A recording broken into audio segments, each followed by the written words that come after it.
and Yahweh, of which today we as Christians say Yahweh is our God.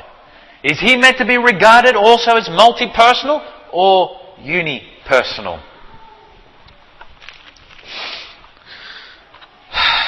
While other Hebrew singular nouns, so let's go to the next one please.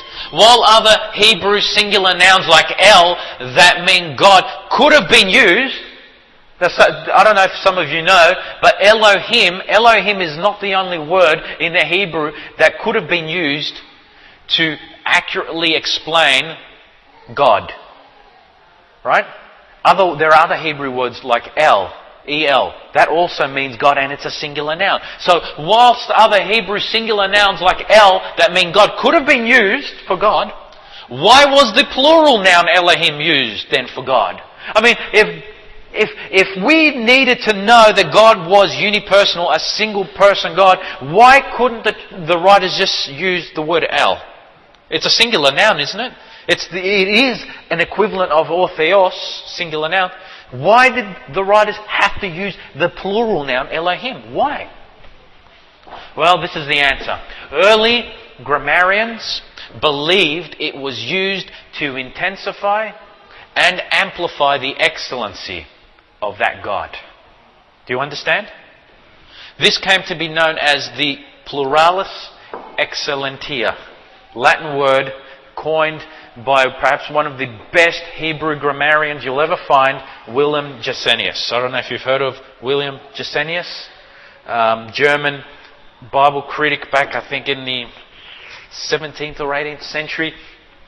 He's written a huge book critiquing the Hebrew grammar from Genesis to Malachi.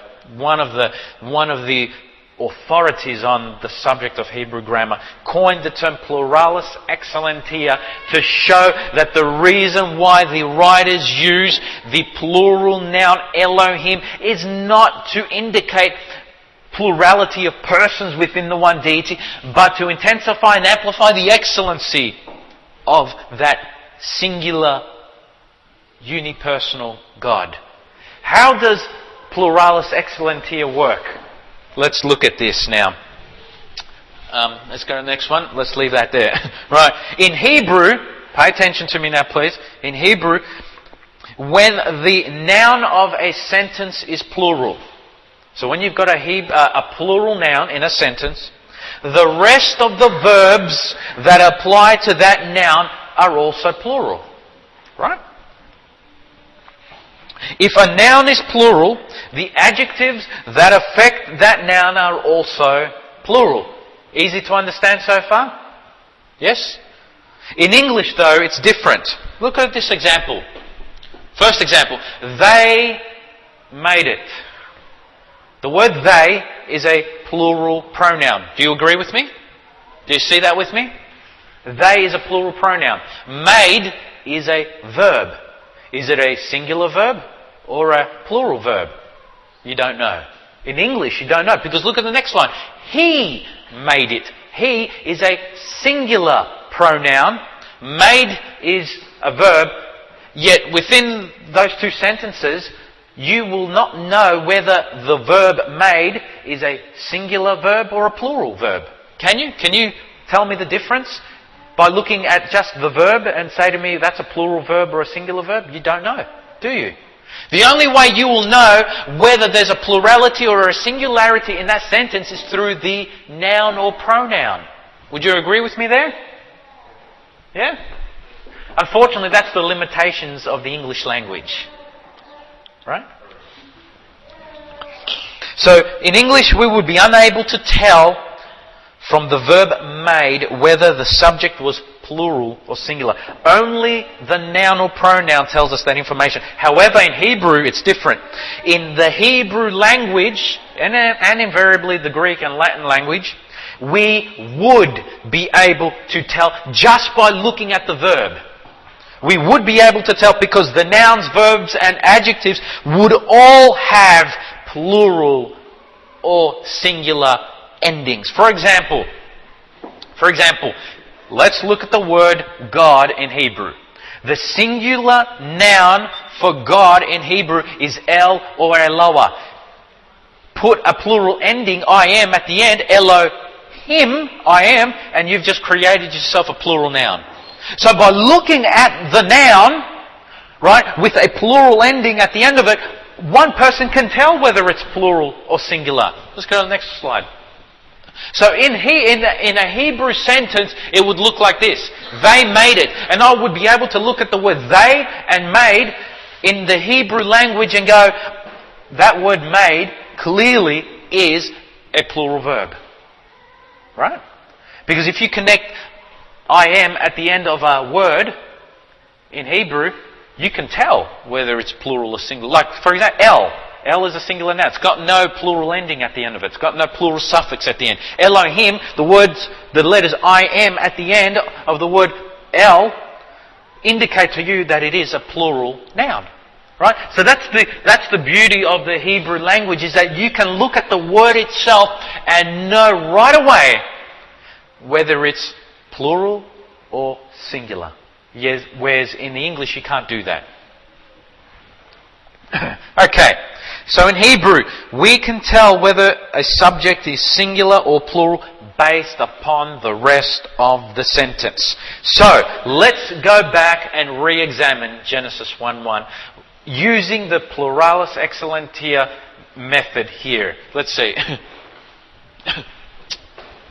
Let's re-examine Genesis 1:1. Read it here. Beresit bara Elohim. Look at the words now. Beresit, singular noun. Bara, singular verb. Elohim, plural noun. We're going to examine now. Well, hold on. Look at this. We've got a singular noun, singular verb, plural noun. Well, I've just said to this point that wherever you find a plural noun, the rest of the sentences, or the rest of the words that affect that subject of that noun must also be the same, except the problem is that in this sentence it's not. You've got a singular noun, singular verb, so you would think that they would use a singular noun for God, but they don't. They use a plural noun. Why is that? So Elohim is the plural form of the word El. In this instance, we find God, El, with a plural ending, Elohim. But the verb, look at the verb, what's the verb? Bara, isn't it? Is that the verb? Bara? What's that in English? Created. Created. That verb is a singular verb. So we must understand that the singular verb, bara, or created, that governs the noun, Elohim, is singular. This is the way Pluralis Exellentiae works now. In Hebrew, when the subject, what's the subject? Elohim, that's the plural noun. When the subject is plural, but the words that apply to that subject are singular, which in this instance is the singular verb bara, it does not mean that the subject is plural, but rather superior. Do you understand?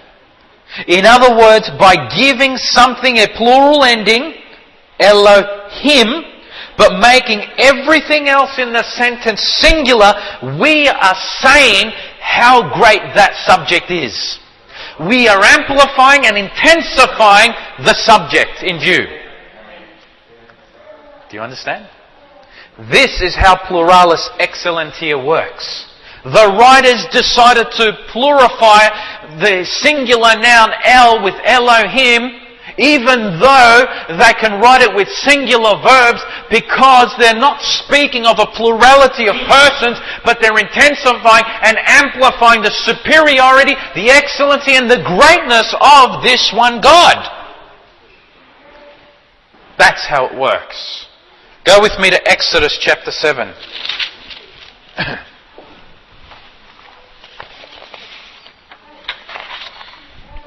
Oh, that's it. That's all right. Exodus chapter 7, verse 1. Exodus chapter 7, verse 1. Then the Lord said to Moses, "See, I make you as God to Pharaoh." This is Yahweh God now, the God of the Israelites. speaking to his prophet Moses, what did he say to Moses? Moses is a human being, right? Yes, we all agree? Moses is a human being. Yahweh God now is saying to his prophet, his human prophet, Moses, I have made you God, Elohim, to Pharaoh. Plural noun. Attaches it to Moses. What Moses is being called God here. That word there in the Greek is also that singular noun, ortheos. Yahweh God is saying to Moses, this human prophet, you are God, you are Elohim, you are ortheos to Pharaoh. He's using a plural noun, the same plural noun that's used for Dagon, Chemosh, Nisroch, for Yahweh himself. He's using it for Moses. Was Moses a plurality of persons? I mean, Moses, the word Moses itself is a singular noun. So Moses, the name Moses, singular noun, governing the word Elohim there, is another way of trying to indicate to us that the text is not saying that Moses is a plurality of persons. It is trying to say that Moses as a single person is superior in divine function over Pharaoh. He is saying, you are far greater and superior now in your status and position over Pharaoh, because you are going to enter into my divine works. You are going to be like an Elohim over Pharaoh. So the writer amplified the status and the position of Moses over Pharaoh by giving him the word Elohim. You are God over Pharaoh. You are so far greater than Pharaoh. You are so far more superior over Pharaoh. Because the mighty works that Moses was going to do, the divine works that Moses was going to do, was going to seem godlike in the presence of Pharaoh. The word Elohim does not give an idea of plurality of persons. It is used, the plural noun is used to amplify and intensify the greatness of the subject in view. And that could be Yahweh, that could be Dagon, Chemosh, Nisroch. I mean, all of those national deities to these pagan nations were considered the great and superior god of that nation. Dagon was considered the greatest deity within the Philistines, and same with Chemosh and Nisroch, right? So the writers used the word Elohim. So this draws us now to our conclusion on Genesis 1:1. What is Genesis 1:1 trying to say? Let's summarize in closing. The use of the Hebrew plural noun Elohim does not refer to a plurality of persons within God, but rather it indicates the plurality of the excellency of the one person God. It is evident from the singular verb bara that governs it that the writer stressed to amplify and intensify the greatness and the superiority of the one God who created the heavens and the earth. This is why the Greek translators, who translated it from Hebrew to Greek, used the singular noun ortheos. Right? So when you've got plural noun Elohim and then in the Greek ortheos, don't look at it and go, well, that's a contradiction. They knew why they wrote ortheos in the singular, because the word Elohim is just amplifying and intensifying the one God. No problems with that. Hence, the word Elohim does not give any support for the doctrine of the Trinity and the idea of a triune deity, but rather lends itself powerfully to the strict monotheistic truth that God is a singular person and that the plurality of the word Elohim seeks to amplify His greatness and excellency. So, in paraphrasing, if you're asking me now, how would you reread or paraphrase Genesis 1:1? This is how I, Steve, would paraphrase Genesis 1:1. I would say, in the single, one and only beginning, the great and superior unipersonal God created the heavens and the earth. That's what Genesis 1:1 is trying to say. That is the amplification and the paraphrasing of Genesis 1:1. This unipersonal, one person God, the great and superior one person God, in this one and single beginning, created the heavens and the earth. I ask you now, which of the two doctrines or theological models fits within Genesis 1:1? Is it Trinitarianism or biblical Unitarianism? This is now for everyone to judge. Let's stand.